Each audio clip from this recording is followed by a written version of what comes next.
Tasty tradition with মনীষাতে সবাইকে স্বাগত।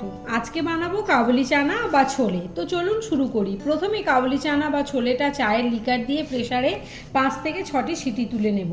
এখন কড়াইতে রিফাইন তেলে শুকনো লঙ্কা, গোটা গরম মশলা ফোড়ন দিয়ে বেটে নেওয়া পেঁয়াজ, আদা, কাঁচা লঙ্কা পেস্ট দিয়ে আবারও আদা রসুন বাটা অ্যাড করে টমেটো দিয়ে খুব ভালো করে কষাতে থাকবো।